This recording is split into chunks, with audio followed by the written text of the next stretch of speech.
ป้าคนนี้ได้ซื้อหยังเนนี่เนนี่เนนี่ครับ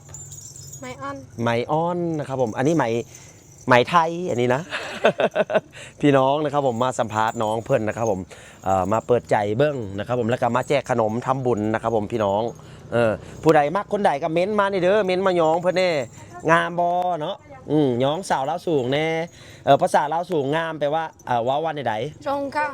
ย งเก้านะครับผมเห็นผู้สาวแล้วใส่เด้อยงเก้าน้องยงเก้านะครับผมพี่น้องค่าดองกับบ่แพงนะครับผมประมาณ50 ล้านเพิ่นเว้านะแม่นบ่น้องเท่าใดก็ได้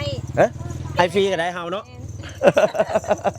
ฟรีก็ได้ถ้ามากกันถ้าถึกใจคะแนนอย่าไปปะไปทิม